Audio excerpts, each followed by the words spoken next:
the best predictor of future performance going to be past performance. What we don't really want is people that are just tagging on now that it's cool to be anti-woke or something. It's actually really nice to see people that were there and did do something. I think it is the quality of people that is probably the most important thing, and we're excited about that. Welcome to the Plain Speech Podcast. My name is Michael Clary, and I've got a great conversation for you today with Jamie Bambrick. You might know him from some of the YouTube videos that he's done that have gone viral. There was one in particular that he did after the Super Bowl. If you know the He Gets Us campaign, Jamie took the He Gets Us campaign template and created a much better video that was called He Saves Us. But I wanted to have Jamie on the podcast because Jamie is part of a project that I am helping with as well, and it is called Clear Truth Media. And it's going to, this may not be the best description, but I would say it's basically like a better gospel coalition. A gospel coalition that you can trust to be faithful and solid on issues that people like me, and probably you since you're watching this video, people like us care about. And so we'll get into that toward the later part of the conversation. I just finished wrapping it up. But you'll hear more about that towards the end and what you can do. But in the meantime, I'll just give you this a little bit of information. Keep your eye on cleartruthmedia.com. Right now, the website's not up, but on July 1st, it'll go live. And whenever it goes live, it'd be great to have people share it and share articles. It'll be populated with dozens and dozens of articles and resources because a lot of writing has been going on behind the scenes. And I think whenever you see the list of names and contributors that are part of Clear Truth Media, you're going to be thrilled, very excited, because it's an awesome lineup of people. So keep your eye out for that. And in the meantime, you can follow Jamie on YouTube, Twitter, and places like that because he's got great content. So thanks for joining, and enjoy this episode. It is great to have Jamie Bambrick on the Plain Speech Podcast with me today. Thanks for joining me today, Jamie. Very nice to be with you. Thank you for having me on. Yeah. Well, we met one other time online whenever I did a quick interview with you, and now it's good to return the favor, even though I've enjoyed your content for a while. I think I first encountered your stuff about a year ago when I don't remember the video, though, but it was I remember thinking, like watching it and thinking, I love this dude's style. And so cool. it's good to have a chance to get to know you now and interact a little bit. And there's a project that you and I are working on together, but I'll save the fireworks and the saucy headline for that later. Yes. And that probably sounds weird, the saucy headline. We're working on like a ministry project together. But it's Christian, it's sanctified. Yeah.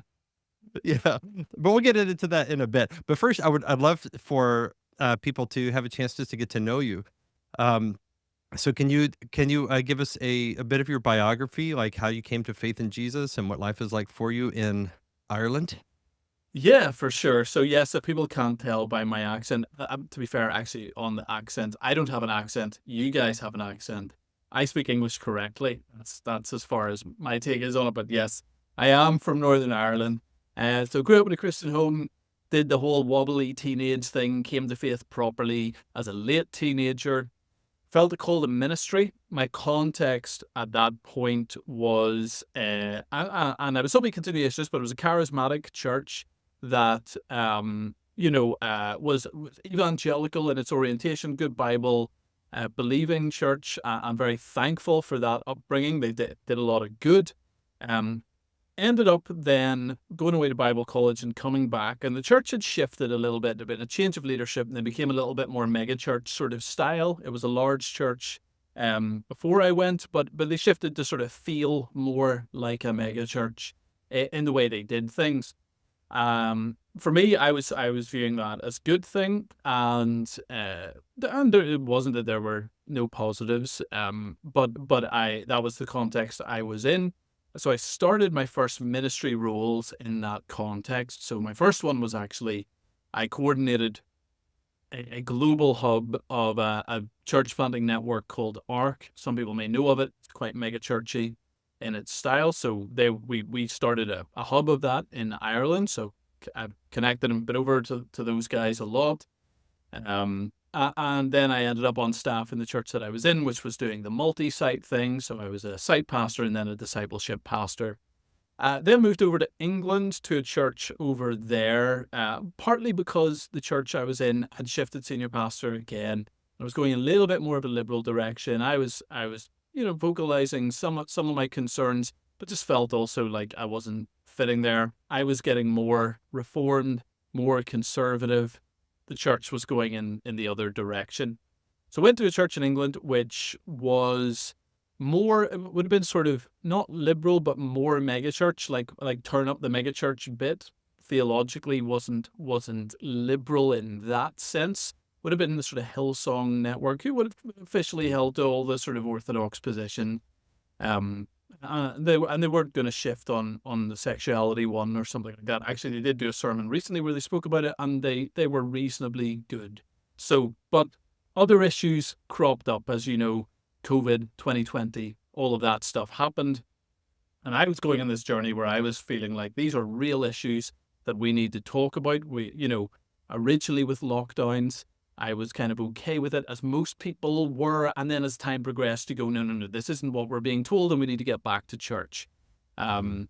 BLM was a big deal. I was already aware of the organization prior to that. I'd kind of tracked with it. I knew a bit about critical race theory, enough to know that this was not good.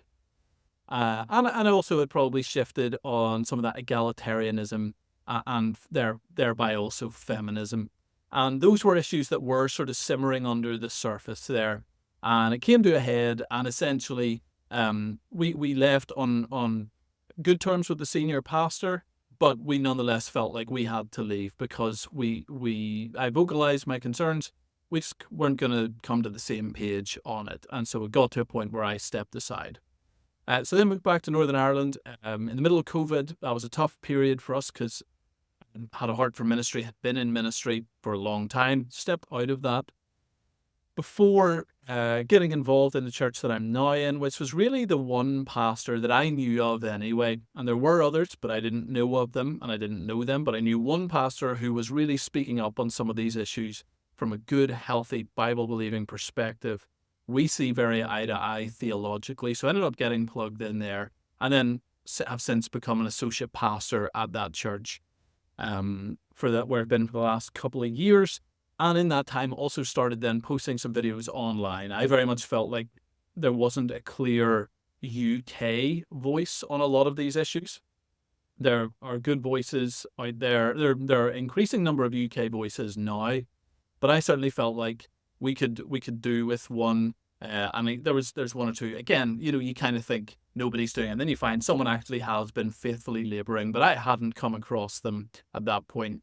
So I very much wanted to interact with these things. So I started posting videos on YouTube and then on Twitter. So I started YouTube about 18 months ago, February of last year, and then a few months later started on Twitter. I think probably the first one you saw was maybe the one on cultural Christianity. That was about a year ago. It was the one that Yeah. kind of the first one to do the rounds on Twitter. Anyway, so that's me, Belfast, Northern Ireland, and married, 2 boys. Yeah, you're right. That was the one I remember seeing. Because Josh Dawes, I think he Yes. was the one that posted it. And Josh has got a good eye for aesthetics. He's a very creative, talented man. And so he posted that, and I watched the video, and I thought this is a very compelling presentation of something that there are things that I don't know. It's kind of like we're not allowed to think them, and you you present it in such a way that says, I think a lot of people have these moments where you think something, but it's like, I don't know if I'm allowed to think this. And that inner critic kind of silences what you think. And then you come across somebody else that says it or presents it in a way that gets your attention, and they say it in a way that has the right, the right balance, and it's presented well. And then you realize I'm not crazy. Yeah. I'm not crazy. Yes. And that was great, because cultural Christianity, that was there was a I don't know, a couple weeks where that Twitter was all abuzz about that topic, and you weighed in just at the right time. It was great. Yeah, it was funny timing. Yeah, I mean, I wasn't like I was trying to particularly touch on that at that point. It just happened to coincide, which is fun. And I do think there's been a lot of that going around. It's wonderful. I think Twitter is wonderful because you do sort of figure out I'm not crazy. That is a benefit. Like every other platform, opinions are suppressed. On Twitter, you actually go, no, these are actually quite mainstream. And I'm not the first one to have thought this. And it's quite a nice feeling. I totally agree. Yeah. Yeah, people complain about Twitter, but I'm like, Twitter's great. I love it. Yeah, it's great. Occasionally, you know, there will be, people will get sideways about something, but Facebook is a different experience for me. I really don't like Facebook. And it's, I don't know, I guess for me, Twitter is different because with Twitter, I'm interacting with people that are there mostly because they care about ideas. And whether I agree or disagree, that's a lot of what is being debated. And you're able to interact with leaders, thought leaders, people that are well known. Whereas with Facebook, it's people I went to high school with, people I knew from, Yeah. a church 20 years ago, family members, people that they are not at all up to speed on some of the theological and cultural conversations that you have at Twitter. And so on Twitter, you'll post something, at least I've posted stuff, and it's a banger. I mean, it goes viral. A lot of people interact with it. Post the same thing on Twitter, and it's like my whole life falls apart because it lands in my living room like a grenade. And I'm like, man, I got to deal with all this interpersonal stuff now. It's such a headache. But For sure. look, one thing that is intriguing about you, and pardon the stereotype, but whenever I think of people in Europe, in general, just Christians, it's like you're just not known for being based. And for those of you who don't know, based, I'm just using that as a synonym for solid, conservative, people that understand culture, theologically sound, and have courage. Um, and so it kind of I was that's why one of the other reasons why I was so refreshed to encounter your content, because I was like, man, like I love seeing this represented on another continent, that other people are coming. I guess they're waking up to the same realities. And you also mentioned in your narrative, kind of circling to Reformed theology, those sort of things. How did that happen? Like, what are some of the influences theologically or culturally that have had an impact on your life? Yeah. So there's been a number actually as I think about it. So one of them is that our church was took some stands in the 90s that were incredibly unpopular in Northern Ireland. Now, it's very specific to our context, but we were going through the Troubles, and they were willing to speak up in a way that offended quite a lot of people and calling people to repent.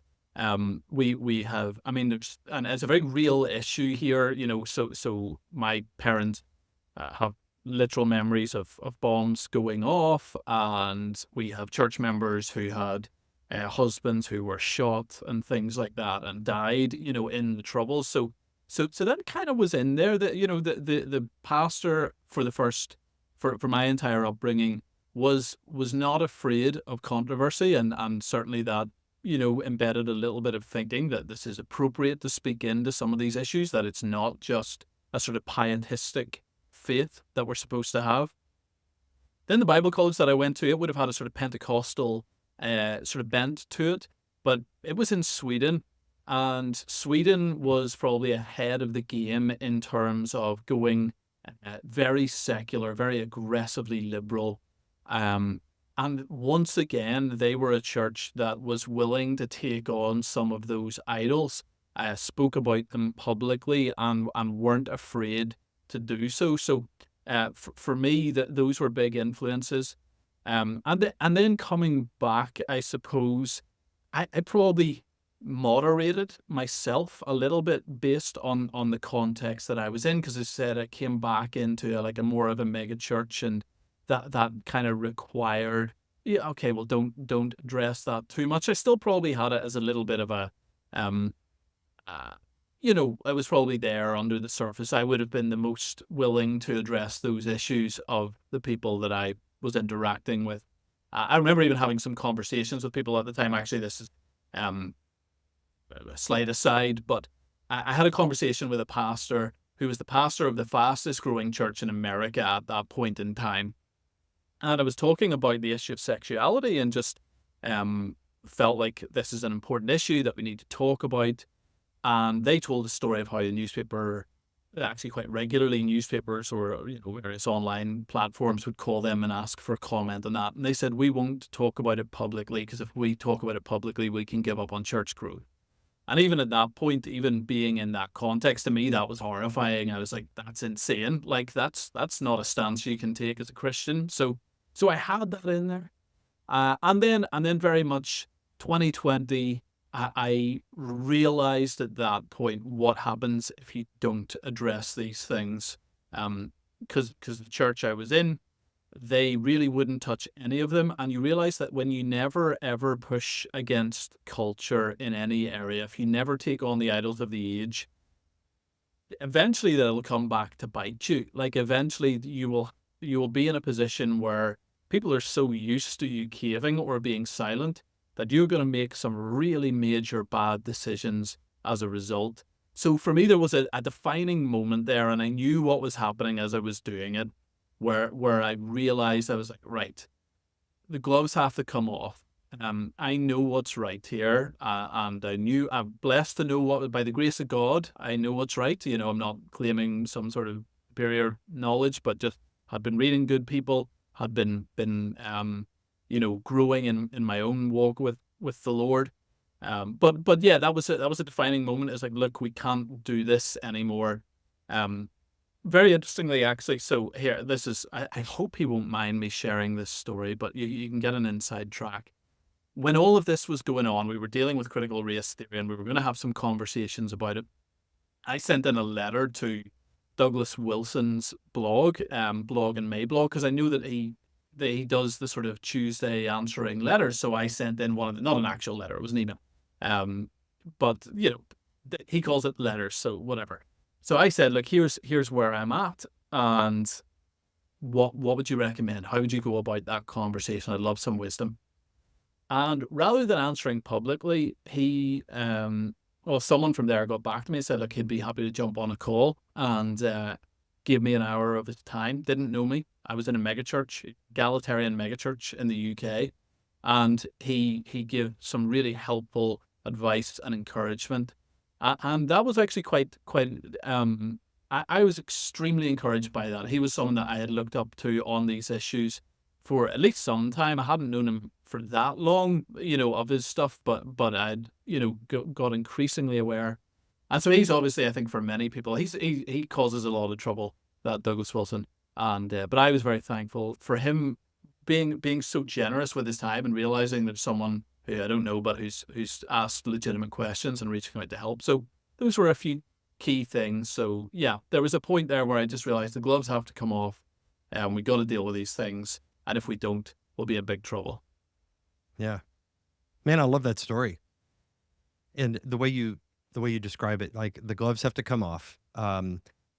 I've had some similar experiences, and the language that you use there, the gloves coming off, it's like I know what you mean, in that we're we can't just have this constant cowering in fear almost attitude or posture as Christians.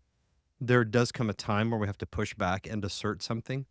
And to say the gloves have come off, it's saying like, I there is a pushing back, and that doesn't mean you hate people or whatever, but people perceive it that way, and I think Christians have this distaste for anything that would be considered culture warrior ish.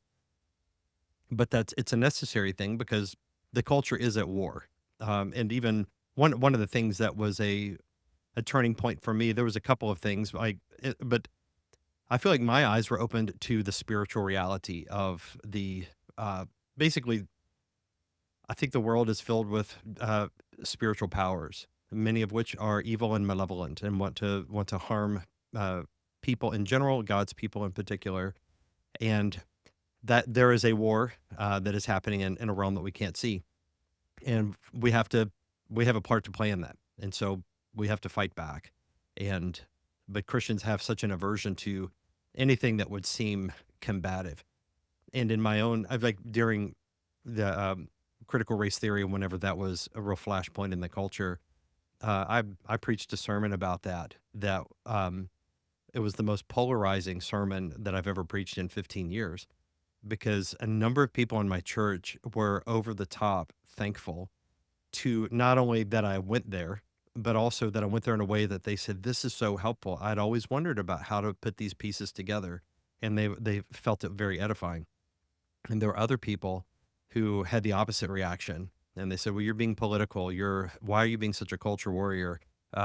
This is not, this is not something that we need to be addressing right now. We should just preach the gospel, as though the gospel of God can be isolated merely to salvation by grace through faith. Right. And Yeah. but the gospel has implications for how we live. And so I think I mentioned based earlier. I think that is one thing that I would say in people that would be considered based. There is a willingness to engage in these things. It's like we go there, we talk about tough things. And the pastor that you identified as a man of courage, I think that is part of it. There is a need for courage that we're not really seeing in a lot of evangelicalism. I mean, courage is they're doing Taylor Swift articles or Disney What's wrong movie with reviews. we're planning at Clear Truth to do mostly Taylor Swift articles. I hope you're ready for that now, son. Oh, it's so funny because it's if you just said, hey, there's this website that does a lot of Taylor Swift articles about the gospel and Taylor Swift, you might think, well, okay, fine. But when they position themselves as the authoritative voice of cultural engagement in the modern times, and you're like, okay, that's the best you have. That there are so many things that are so urgently needed, and we're not really hearing about that. But we are hearing so much about, just, you know, pop singers and goofy Disney movies. I'm like, it's well, I'm getting ahead of myself because I want to hear more about your YouTube ministry and what kind of responses you've gotten. And I'm kind of surprised to hear you say that you've been at this only about 18 months, but you've really kind of I don't know, gotten quite the following and a lot of traction. Like how did that start and grow for you?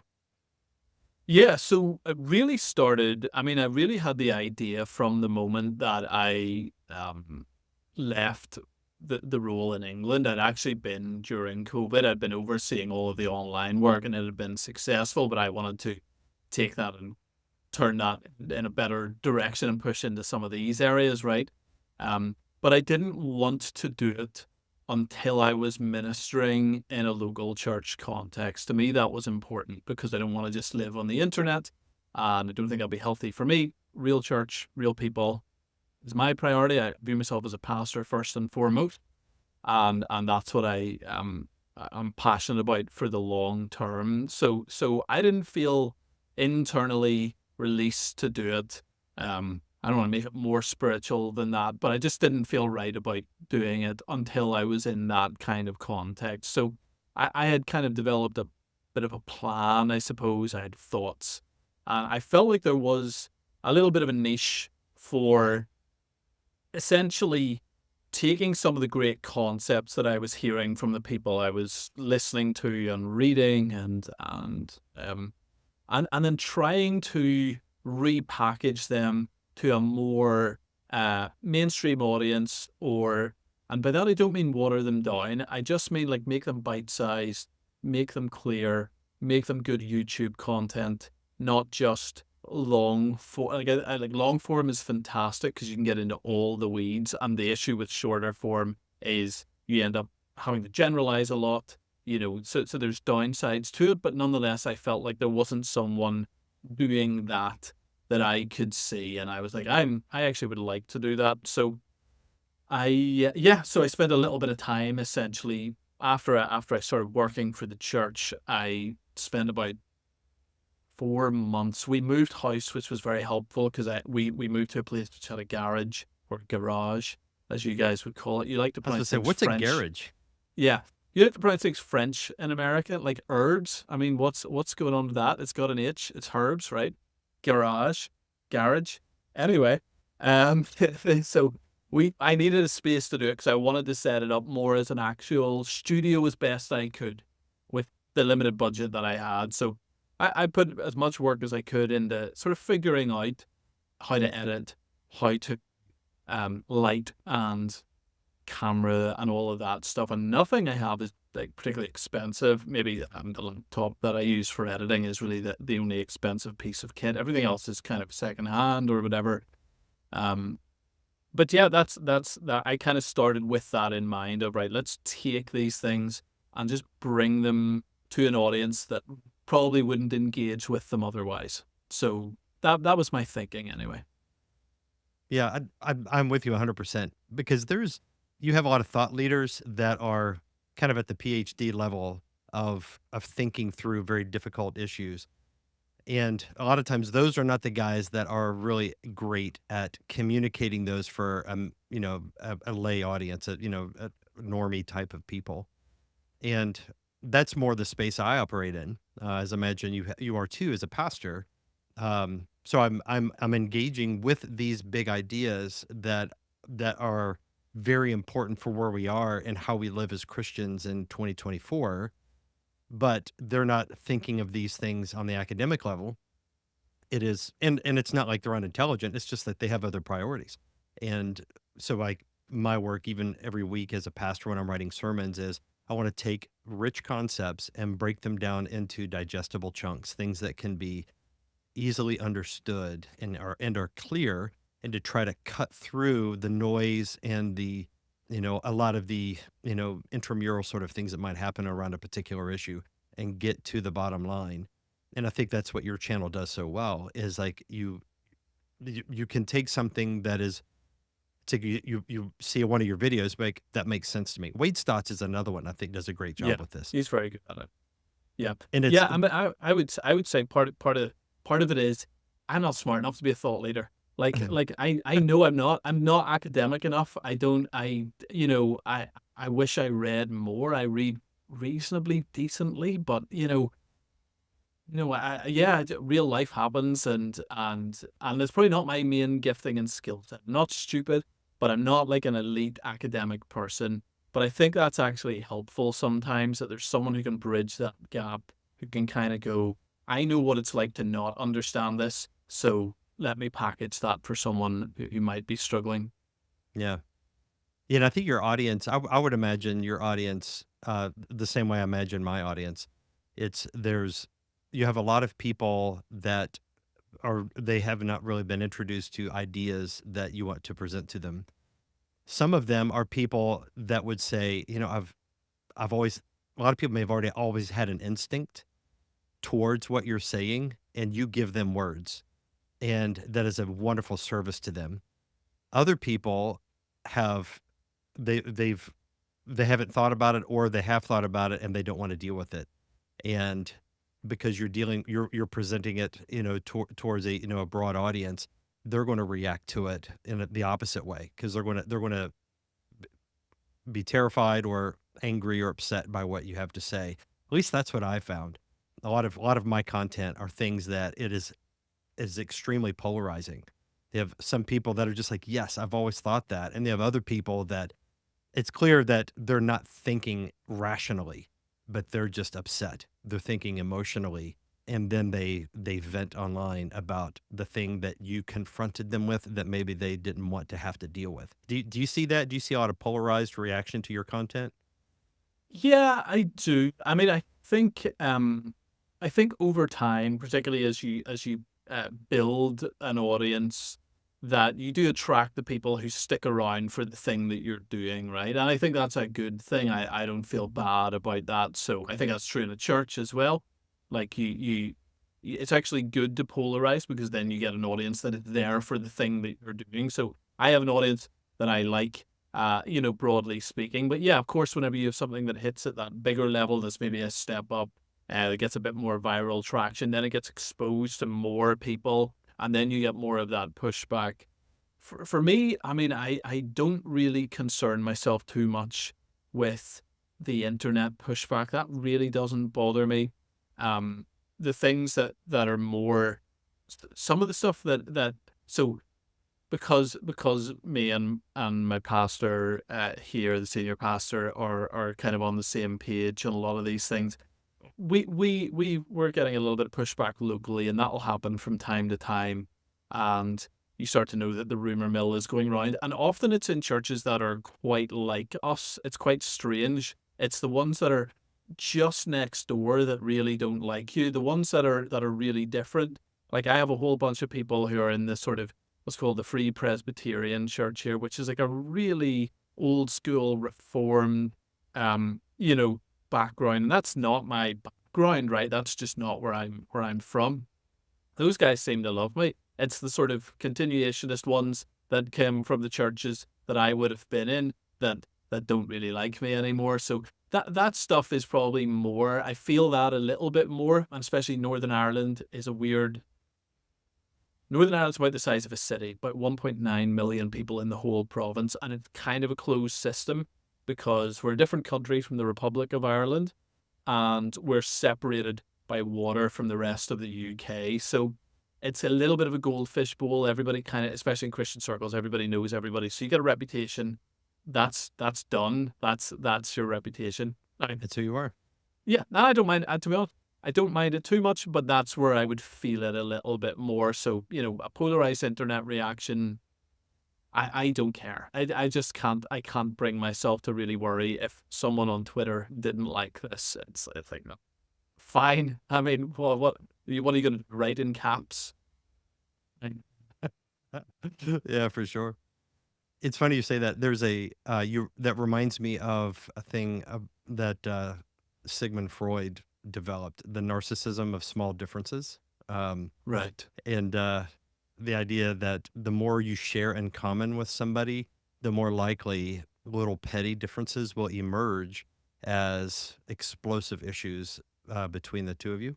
I'm sure there's a number of reasons why that would be the case, but I think that especially as conservative Reformed Christians are under duress for the things that we believe in these modern times, there is some intramural pettiness that can develop where we, anathematize somebody that is just one click to the left or right of us. And I think it's a real temptation because I think we can easily fall into the mode of thinking where everything is us and them, everything is friend enemy, and that's real. We need to be able to think in those categories because we do have real enemies, and yet we can't operate universally that way on that basis.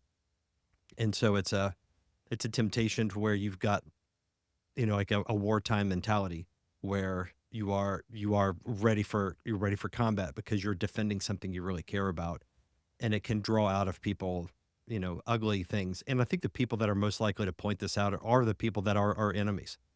When I see the criticisms of Reformed people or Reformed Twitter, as it were, and I'm like, okay, and I'm like, I think they're wrong on the substance of what they stand for, but I think they do see things that we would do well to listen to and just learn, because our enemies usually are our best friends in terms of they're going to say the thing that nobody else will say to us, and so it's good to learn from them.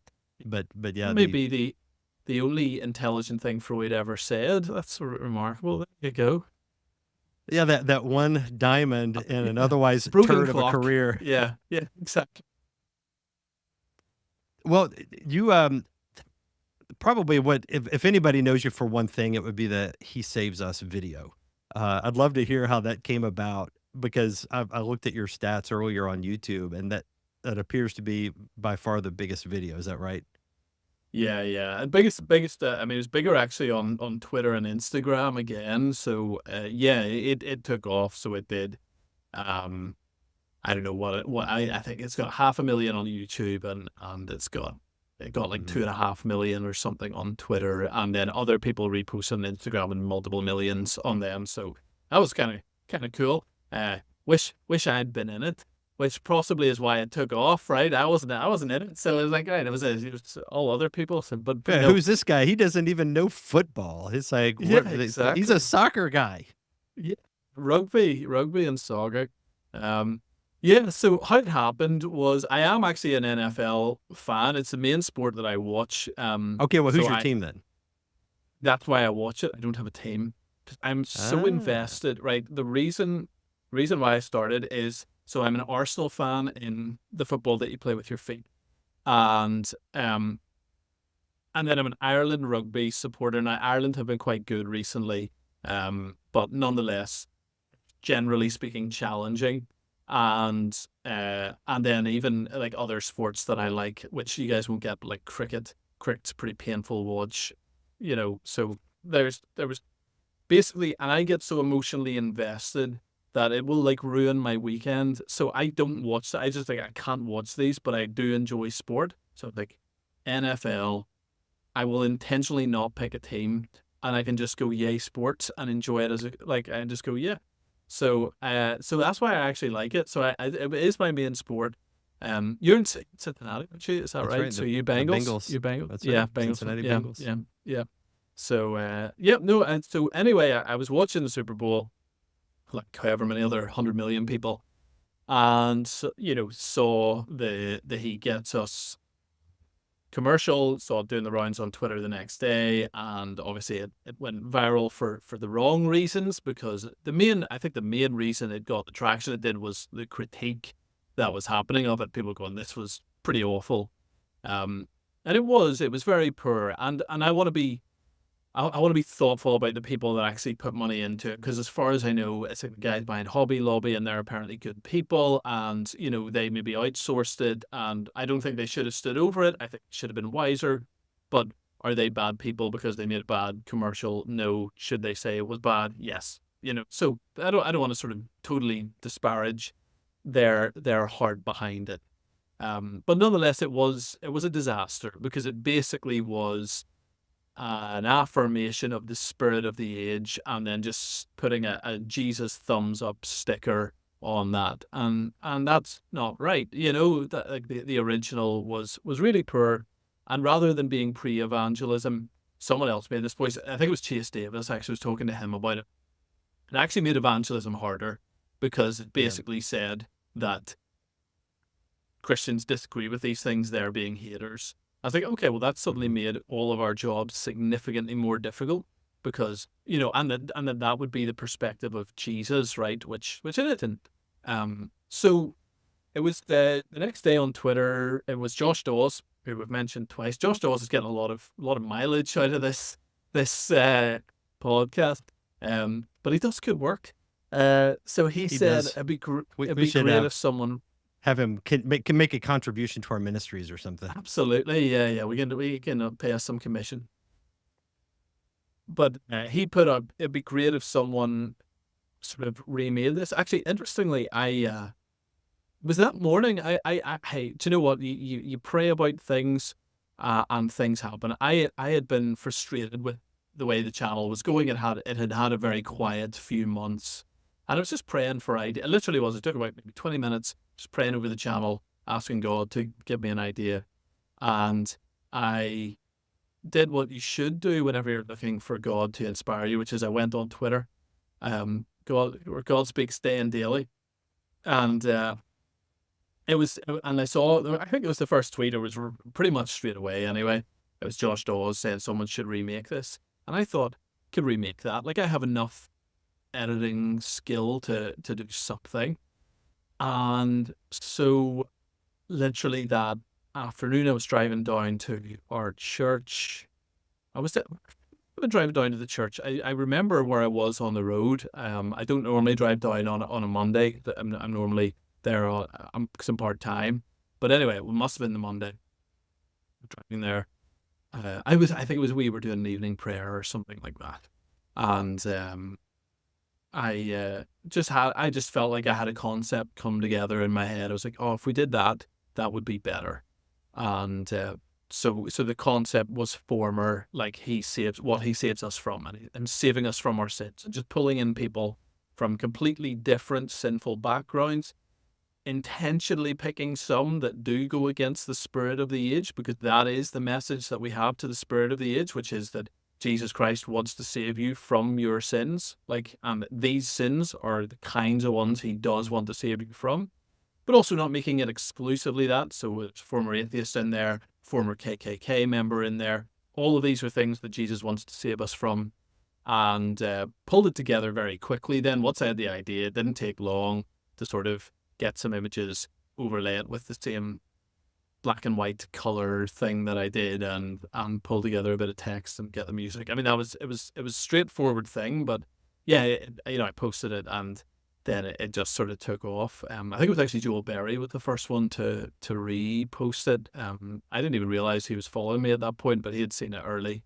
and reposted it, and it kind of it did the rounds, Yeah. which was cool, man. Praise God. Joel Berry, he's the Babylon Bee guy. Yeah. Yeah.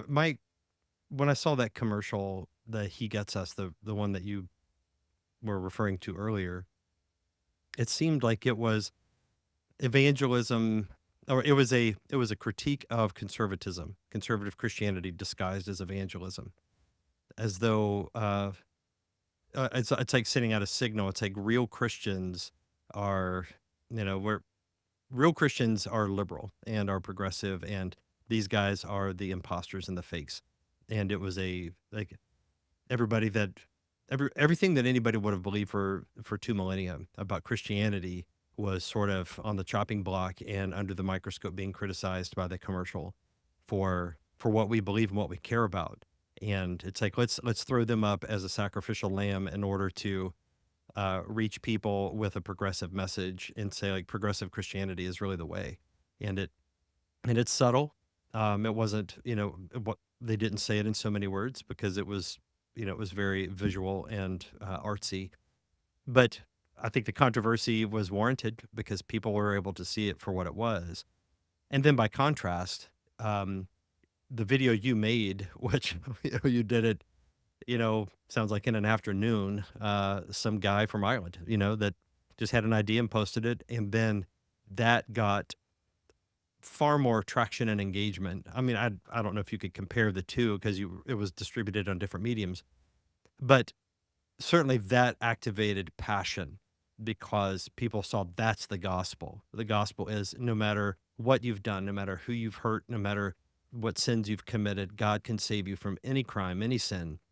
And you humbly submit to Jesus, you cry out for forgiveness, and that forgiveness is given to you. And that's the message. That is the power of God. That's the gospel. And it need not be couched in political left right terms the way that He Gets Us did.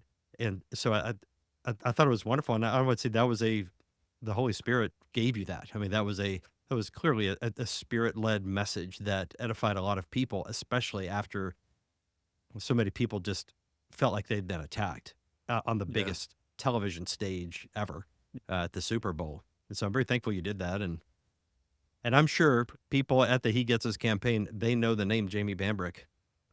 Yeah. Maybe, Do you know? maybe your face is Yeah. on a dartboard. Yeah. Yeah. Do you know? I considered emailing the guy behind it and sort of going, look, and in no way being apologetic, going, look, I feel like this is the sort of thing that you could put money into and it would be a better message. I think, we've demonstrated that. And would you reconsider? I'm sure the original intent was a good one. What the end product wasn't. Um, but I didn't do it in the end. I sort of felt, I mean, I've already probably caused enough trouble as it is. So, Yeah. but yeah, I mean, I think it goes back to actually what you were saying. Um, Instinct. You talked about people having the right instincts. I think a lot of Christians have the instinct of like, there's something off about this, but how do you, uh, you know, get language for that? How do you demonstrate what's wrong? I think just making the true gospel or an element. I mean, obviously, it's not the fullness of everything, right? But it's a true representation of God's heart towards sinners. Uh, I think just give people the language and the ability to go, yes, that's actually the gospel. That's actually what we believe, or that reminds us very clearly, points us to the true gospel. Um, and so I think that was probably one of the things that was helpful about it. Yeah. Yeah. I think it reminded people of the gospel they sing about and hear preached about every Yeah. Sunday. That doesn't need to be politically coded. It is just, everybody saved the same way. We bow the knee to Jesus and we confess our sin and He forgives us, and then we turn and we follow Him. That's that. It need not have these overtones that seem to be driving a political agenda, sort of camouflaged as gospel presentation. Um, and so, yeah, I love that. And connected to that is the project that you're now working on. I would imagine, um, the He Saves Us video that you made got the attention of Clear Truth Media, and maybe you were already in talks with them at that time, but if not, certainly that would have been a great resume uh, Yeah. for them to see. So, so the project is Clear Truth Media, and I'm a contributor to it, but it's not live yet. At least as of this recording, it's not live, and we'll decide when to publish this video. But it's going to go live on July 1st. But Jamie, can you tell us what it is and what your role is with Clear Truth Media? Yeah, so I think one of the things that we've seen over the last few years, and 2020 was a prime example, but I think some of this was going on before that. A lot of it was going on before that. I think 2020 exposed it, and then over the few years since, we've seen that almost be doubled down upon by a lot of organizations. What the thing that I'm referring to is that the Christian institutions probably didn't do a good job of equipping and preparing the church and speaking truth to the church on some of the key issues of the day. And I'm currently writing an article on this. And I don't mind naming names. We're up for doing that. So I feel like the Gospel Coalition would be a very good example of this. Christianity Today is a significantly worse example of it, actually. There are others. The whole sort of gospel-centered movement very much seemed to take a lot of, I think, incorrect stances and then promote that, and not just promote it to squishy progressive Christians. I think the real concern is that they were disseminating these ideas into the conservative side of Christianity. Yeah. And so I feel like there was an institutional failure that went on there. And now that the dust has kind of settled a bit, we've seen where everyone is. I think we've seen very clearly that they're probably not going to change course at this point. A lot of people have been talking about, hey, you need to turn back, you need to change.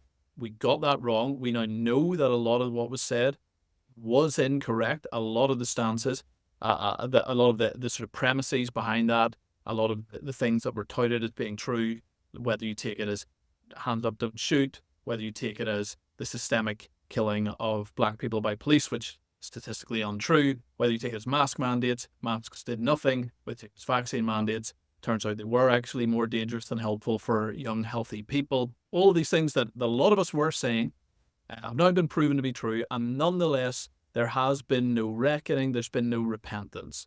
And so we're living in an institutional vacuum in the conservative church where people are looking around and going, okay, where do we go? Where do we point people for resources? Now, there are a lot of wonderful individuals doing a lot of great work, and most of them have been very consistent throughout that period. One or two have maybe had a real change of heart as a result of it. I've seen people turn around and go, actually, I got that wrong. And the response to people who have done that has been overwhelming. Just forgiveness. Thank you for saying that. We really appreciate it. I've seen some big names do that, and praise God that they have, and that's the attitude we want to have. But there's a lot of individuals out there, but there doesn't seem to be a place that Bible-believing Christians can send people to for good content that is theologically rich, that covers the broad range of topics, but also doesn't cave on some of those key issues, that doesn't have that maybe 20-30% of compromise or nonsense or error that I think a lot of those places I've named really, really have had in various key issues. So our aim is very simple, which is to build an institution that will be broad in what it puts out there. So it's not just about being anti-woke. It is very important to not be woke. Like, that is one of the key battles of our day. It's a theological, spiritual battle. But nonetheless, you don't want to build that's not the fullness of the gospel, right? That's not the fullness of scripture. There's a lot more to it. So we want to have a resource where people can come for thoughts on theology, or they want to come for thoughts on Christian life. They want to come for some church leadership stuff. They want to come for stuff on politics and culture. Absolutely, we will do all of that. Family, whatever it may be. broad resource, but that we know that the contributors are, number one, theologically sound, but number two, that they are going to stand against the spirit of the age and have a track record of having done so. So we've reached out to a lot of people, and to be honest, the response has been overwhelmingly positive from people who I thought in a million years can't. There's big names. I just sort of go, what? Like, will they say yes to this? I'd be surprised if they did. They've got so much going on. But everyone we've talked to has said, this needs to exist. Someone needs to do this. Would love to be involved, pretty much. There's one or two because of time or whatever, but there's everybody agrees this has to exist. So my role within that, yeah, I think the Super Bowl ad certainly didn't hurt. One or two so the key people that reached out to me were Megan Basham from the Daily Wire, Joel Berry from the Babylon Bee, and then Stephen Whitlow, pastor in Ohio, doesn't have a big social media presence, but his pastor, a really faithful church, through a lot of that stuff. Similar story to myself, came out of the mega church background and began to push back on the spirit of the age. And I've seen people really flock to church for that.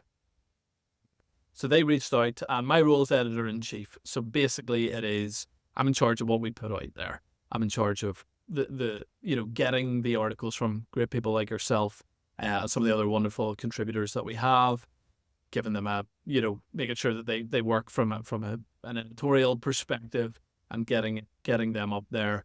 I think what excites me about that, in some ways I feel quite out of my depth in a role like that. You're going to build an institution that speaks to the wider body of Christ. And we've got all these wonderful names and contributors who have phenomenal ministries behind them and a real record of faithfulness and excellence. But the thing that excites me is that we have such great people. So I think it makes my job quite easy. I'm like, guys, just run with it. Like, go with your gut, go with your passions, go with your background, go with your experience, go with what you know the Word of God is saying. And the stuff I've got in so far, I'm really excited about. I feel like we have, we're going to be able to launch with a lot of stuff that will help a lot of people in a lot of, I said a lot too many times, in a whole bunch of different areas. So yeah, I would edit that out. Now that I'm an editor-in-chief, I need to not repeat myself. I need to be more eloquent. But yeah, so that's what we're doing, and we are excited, as you said, launching on 1st of July. So if this comes out after that, we are live, cleartruthmedia.com. If we're not, go there on the 1st of July, and you will see us. Who are some of the names that people would recognize? Because for me, being on the Zoom calls and seeing the names of the little squares, on my screen, I was like, man, these are some people that I have great respect and trust in. Are there some big names that you could let us know that are part of Clear Truth Media? Yeah, absolutely. Yeah, and unfortunately, I'll inevitably offend some. Actually, everyone's very thick-skinned and wonderful, so I will not offend anybody if I forget them. But yeah, we're really excited about some of them. So Mike Winger is going to be involved. Rosaria Butterfield, Tom Askell. Let me go down the list in my head. Samuel Say. Obviously Michael Clary being the biggest and most significant by far. The most obscure and unknown and insignificant of them all. Definitely not. We've got like Jared Moore. We have Josh Hames. We've got the list. It's about 40 something people. Some UK ones. Joe Boot is going to write some stuff for us. Aaron Edwards as well. We've got. Let me think. I'll try and Michael Foster. Foster, obviously Chase Davis. Joel, Megan, Stephen, myself, obviously going to be involved. The ones we've mentioned before. Yeah, a whole ton. Seth Gruber. But there's loads. Ben Shetler, just good guys. C.R. Wiley, Tom Price, for both of those guys from the Theology podcast. Just great people. Really, really exciting to work with a bunch of people like that. So yeah. Man, that is it's a great lineup of people that if these are the people that are involved and the organization that can pull them together, because it's the credibility of the individuals will drive the credibility of the overall project. Because I think a lot of people are in this position. I know I've been in this position early in my ministry, Gospel Coalition was pretty fresh. And I remember telling people, and I'm like, if you have a question about something, if you see something on Gospel Coalition, you can trust it. It's solid. And at the time, I thought, and really, I think in all fairness, at the time, it was pretty solid. But they have kind of drifted away from what what what I would consider solid, at least since then. But you've seen the same drift. I mean, I think Desiring God has course corrected, but they kind of veered into this a bit, but hopefully turned back in a better direction. But you mentioned Christianity Today, and a lot of the sources, even seminaries, a lot of famous names of people that we've trusted over the years. And so I think there's just a whole lot of who can we trust?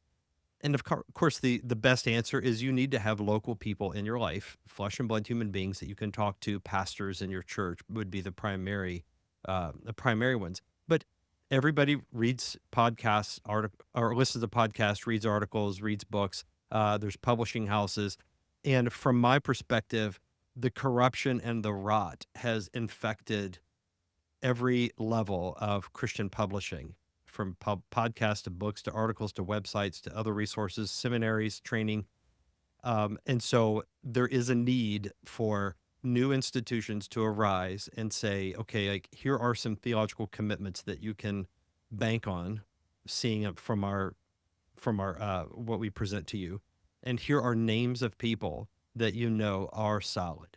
They're trusted, and that to me was the Yeah. biggest selling point Yeah. whenever I first talked to Steve about getting involved, because he mentioned some names. I was like, oh, okay, if this and that person, if they're involved, then I feel comfortable adding my name to Yeah. that list, because it's not going to. I don't want to. I mean, I don't want to be mixing it up with people that'll be compromised unless I know that going into it in advance. Yeah. Um, can you give us an idea of the scope? So so far, I mean, a lot of this will be new to me too. It's like I mean, obviously there will be a website with articles. What else? What else is involved in the scope of the vision of what you hope to see develop with Clear Truth Media? Yeah, so I mean, we've got a YouTube channel, and also my YouTube channel. I'm now doing that as part of Clear Truth, and so that sits under there as well. So there'll be daily videos that we put over there. We're trying to come up with a good video strategy, because we have a lot of guys that do video. I think what we'd like to do is find a nice way to make it like consistent, and figure out how we do that. But video will definitely be part of it. We will hopefully we'll have a few things as well on top of that.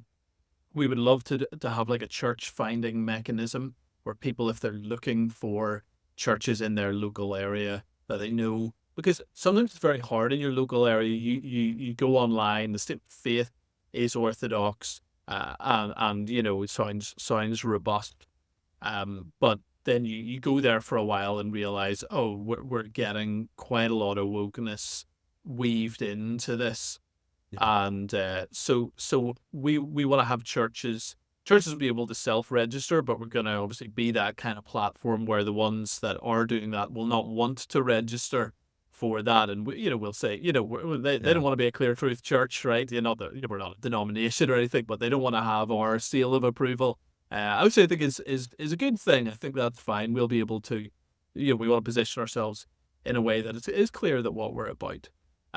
So that would be something we'd like to have. We'd also like to have some resources for churches. So we haven't. I mean, we're still in startup mode. We're working hard to get the thing off the ground, but we'd love to do stuff like put some of the great work that people have done into courses that maybe work for church small groups or Bible studies, things like that, where we can, um, you know, package some of that stuff in a way that people can use in a local ministry corporate setting, whatever that looks like for them. And a lot of churches do small groups. Uh, some people have different theological takes. I have no problem with the idea of meeting together with a few people and doing some Bible study. And if we can give good resources that help that, absolutely, that's something we want to do. And hopefully, as time develops, we'll be able to do some get-togethers or conferencey kind of things. We'd love to do that down the road, and then become a publishing house buy all of the major Christian networks, turn them all based, and just change the entire direction of the Western Church. That's really the end goal of all of this. So we'll start where we're at. But yeah, our aim is to be significant. We do want to do something big. Like we're not starting that. We haven't started off with a small vision here. We do feel like there is a big need. Like the reason what we think go big is because the need is big. It's not just, oh, let's build a nice big fancy organization. And at the minute we're not. I mean, it's really being funded by one church. I'm the only person that's actually getting paid to do any of what we're doing at this point. But our hope is to fill that need quickly and effectively. And so having that many great people involved is certainly going to help with that. Yeah. Can you tell me what are some of the filters so I know there's a statement, doctrinal statement, but is there a way that you could shorthand that? So would it be Calvinist and Arminian? Would it be Paedo Baptist and Credo Baptist? Would you have continuationist and cessationist? Like, is it that big of a tent, or are there other things that would narrow it down? Yeah, so on those issues, yes, we would take either side on that. Now so we are evangelical. It's so hard to know what the best of Protestant. Like, we're not Eastern Orthodox, we're not Catholic, so those would be well outside of our scope. So our statement of faith has things that would exclude those positions.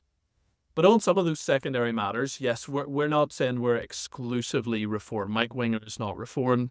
Mike Winger is an excellent Bible teacher and has a lot of great work and has been very, very faithful in a whole bunch of issues. Same on Paedo versus Credo Baptist. Same on Gifts of the Spirit. One of the things we actually want to do is model disagreement well. I feel like that actually could be very healthy to do that and to set up kind of debate style article either side on those issues.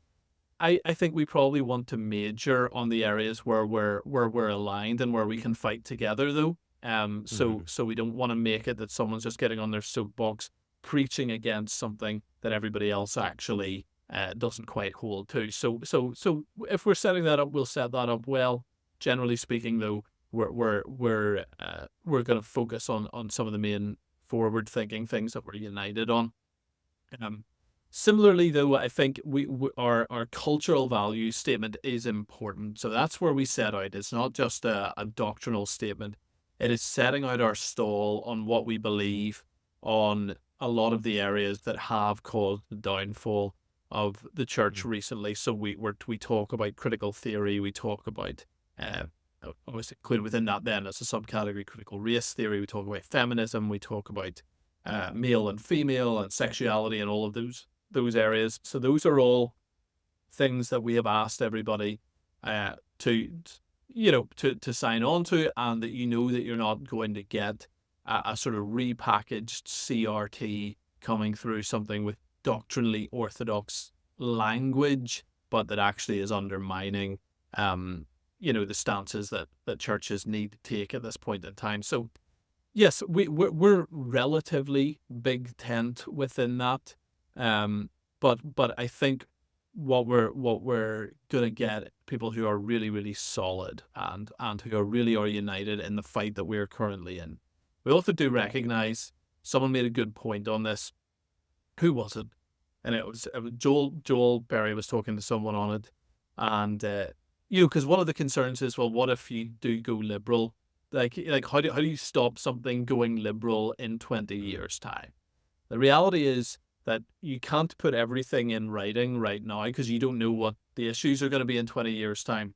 But they put it this way: is you paint a fence once and then you have to repaint it every year. So you start off, you put the stall out. These are our stances. These are issues that are of real importance.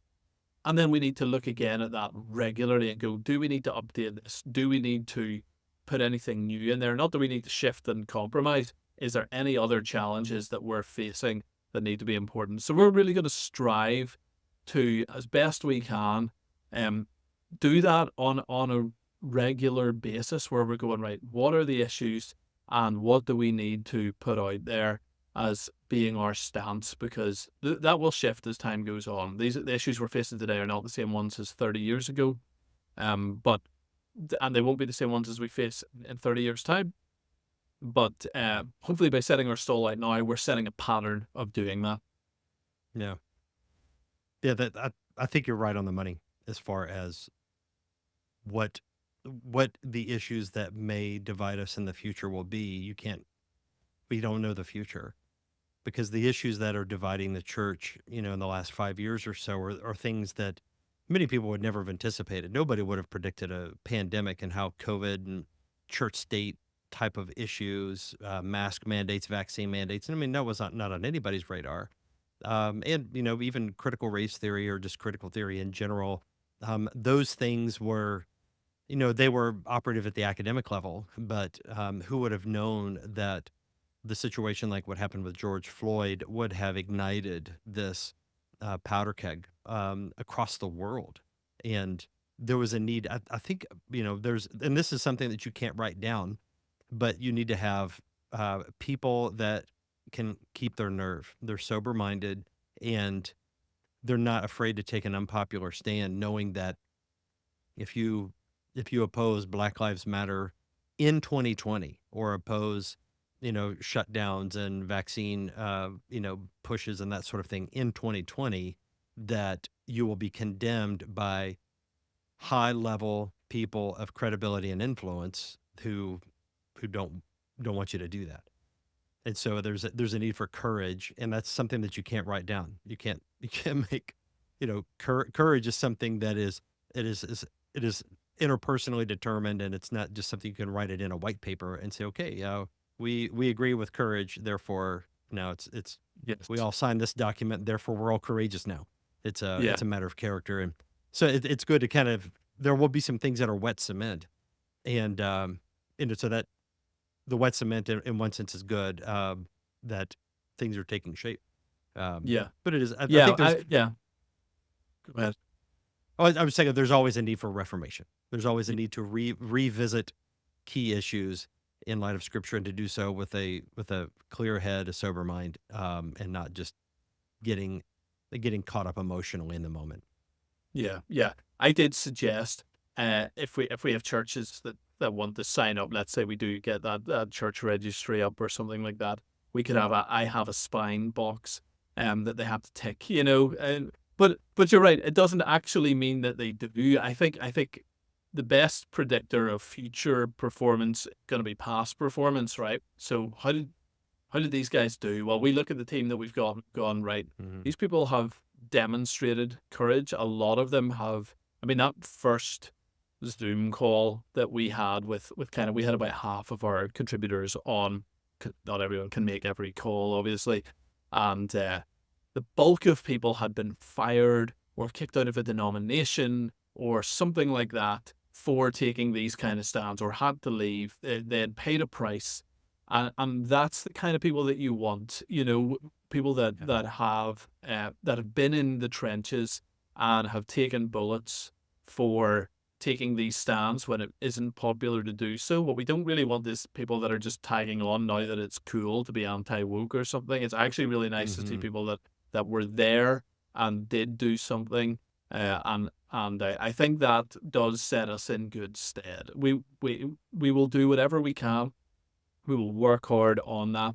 But I think it is the quality of people that is probably the most important thing, and we're excited about that. Yeah, yeah, that's true.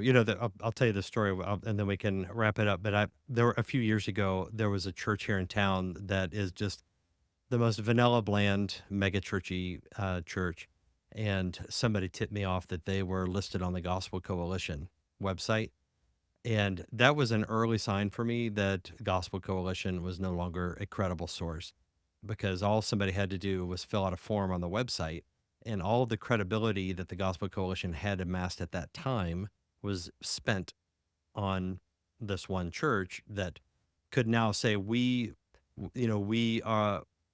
should be trusted at the same way that somebody would trust the Gospel Coalition, which I knew this church and I knew what they teach. And I was like, this is not something that I would want to be publicly associated with. But it was just, you might as well just use Google Maps to search for a church Yeah. at that point, Yeah. because there's no filter.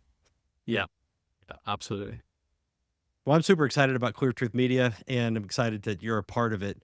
And is there anything else that you'd want us to know? So July 1st, that is the day that everything comes online. It goes live, and we break the internet with so much traffic coming to your website. But so, like, what else should we know?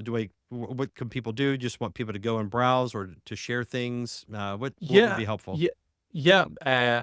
So absolutely, get on the website, go have a look around. We will even from the very beginning. This has been a sacrificial investment that people have made into this. So if there are people out there that have too much money, I'm sure there are plenty, and they would like to give us some, we would definitely take it.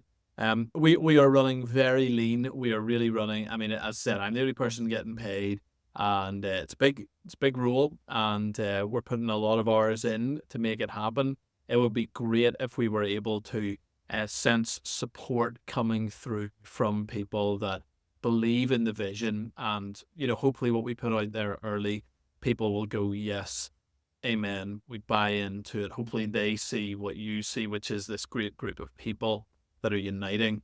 And if so, that would absolutely be wonderful if there are people that are looking to invest money into something that's needed, and is got the kingdom of God in mind. Please feel free to jump on there. You can subscribe or give or support or whatever kind of options we have on the website at that point. That'll be awesome. But yes, above all, look, we want to be a resource. The win here is that people go on and actually use the website and are blessed by it. So just check us out. That is the number one thing we'd love people to do. Yeah. Well, I'm excited. I can't wait to see it. I can't wait to see the Awesome. final thing put all together, and to be able to recommend it to people. Wonderful. Yeah, me too. Looking forward to it. Well, that is it for this episode of the Plain Speech Podcast. So again, make sure that you check out cleartruthmedia.com, and that will go live on July 1st. And I believe I heard 11 a.m. Eastern time would be the time that it goes live. And when it does, please share the content. It's going to be populated with a lot of articles and content, so you're not walking into a ghost town. But there will be a lot of things there that you should be able to read and get a feel for who's contributing. And I'm pretty sure every contributor should have at least one or two pieces up on the website at that time. So you'll be able to see who's contributing and what kind of content are they contributing. So I think you'll be able to get a good feel right away for what Clear Truth Media is all about. And I don't think it's unfair to say that, for the things that you used to trust the Gospel Coalition for, you can now trust Clear Truth Media for. It won't be identical, but I think there will be some overlap, and this will be a good resource. That will be the first place that you would hopefully be able to refer people to. And other than that, make sure that you that you share it with other people. Their social media handles, and I'll drop all this in the show notes. Jamie's handles for Twitter and for YouTube. Same thing with Clear Truth Media. I'll put those in the show notes.